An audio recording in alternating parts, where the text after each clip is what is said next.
I am deeply saddened, and any human being with a beating heart should be, that our people are turned into beggars 64 years after our independence, lining up to get grains from our politicians through the churches or whichever avenue they choose to give.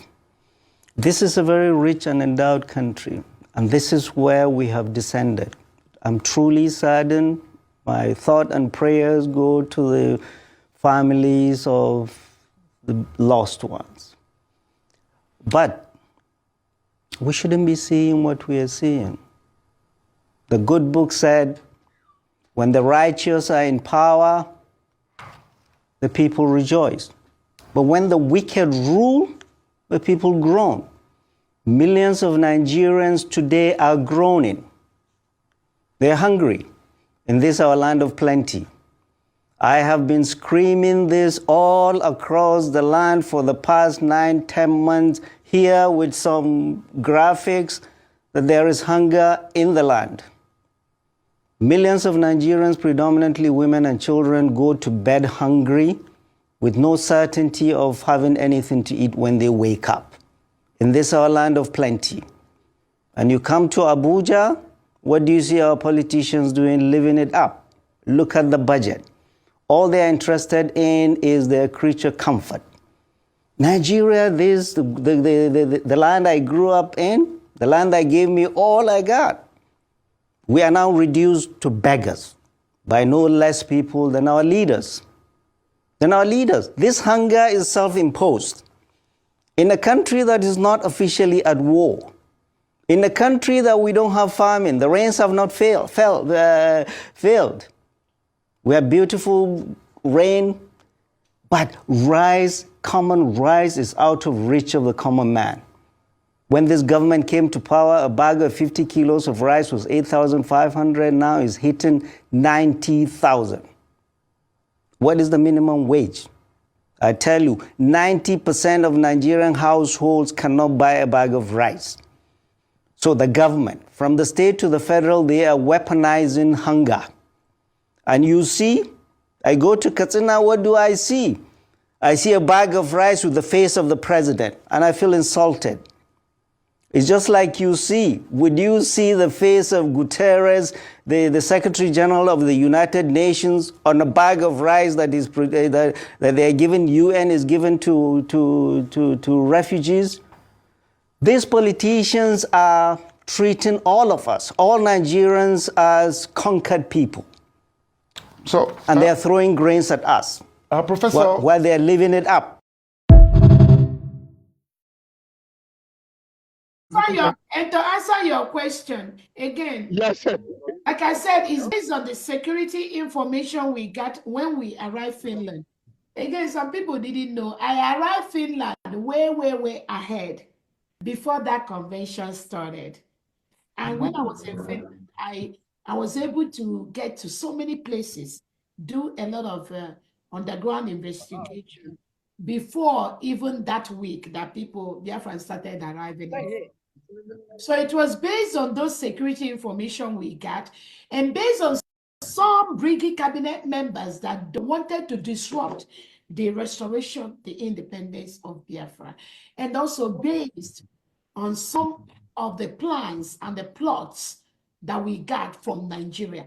And again, it is so easy for people to tell you, oh, for you to get independence of Biafra, you don't have to talk to Nigeria, you don't have to, but you need to get information from under the Nigerian government or for us to be successful.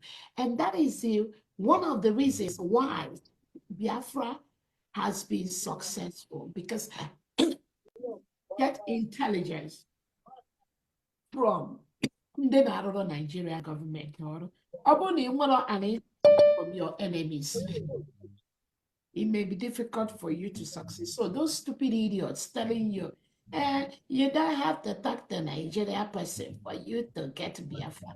They are mediocres. How many First, you go to a school, level, and that's why in Biafra restoration, we are very, very particular about your educational background.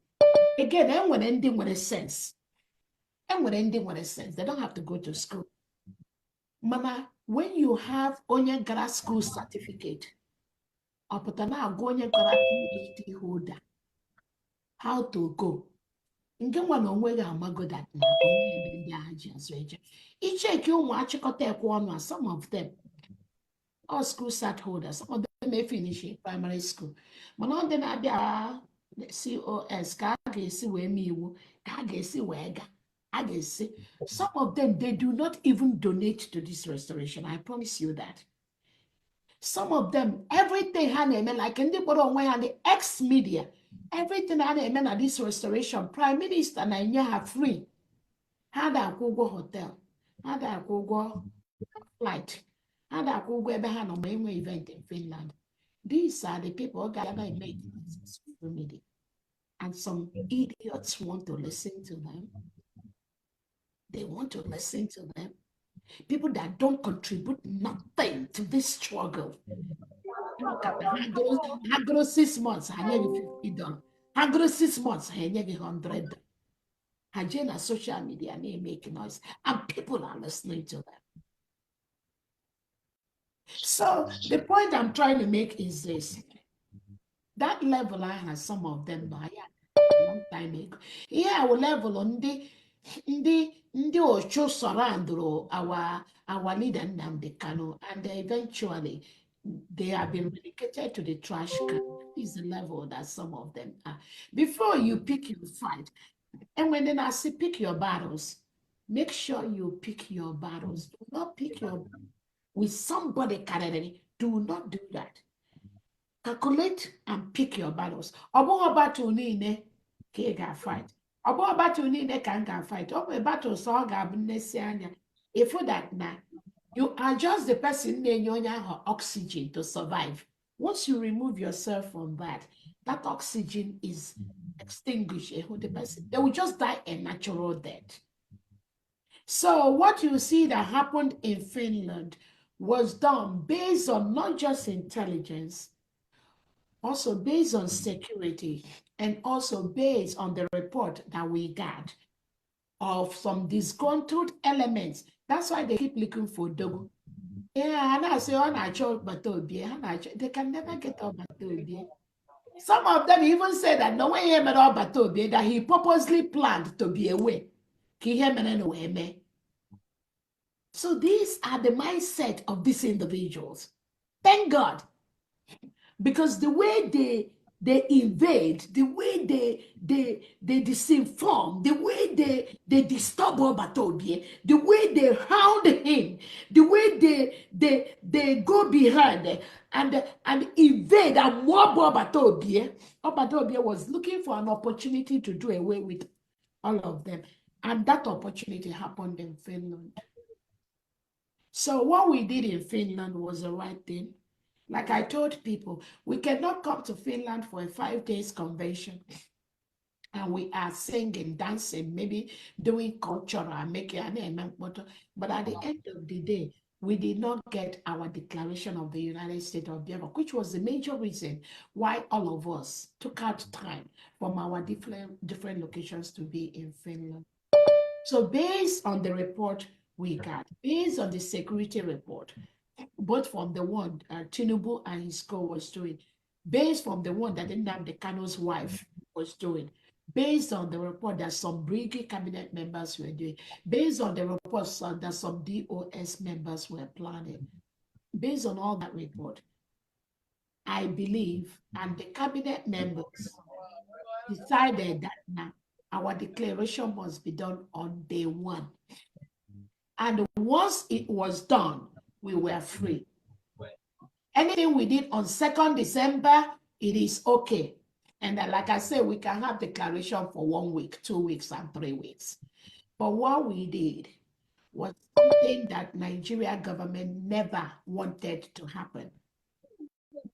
And that was exactly why we were successful in Finland. I got your eyes. I get it. Thank you so that much. was busy. Thank you very much. Thank you. That is why after the declaration, you see some of these criminals saying that now, oh, COA just declare because she can declare. If you want to declare, go ahead and declare. Because they were never truthful. They never respected Odogu. They never wanted this restoration to come. But and we are now, I would have no I would have mediocre. And we had each owner or as they are planning. Even some of us, our target mediocre. Our target is the Nigerian government. So when they come with all these little shenanigans, thank you so much.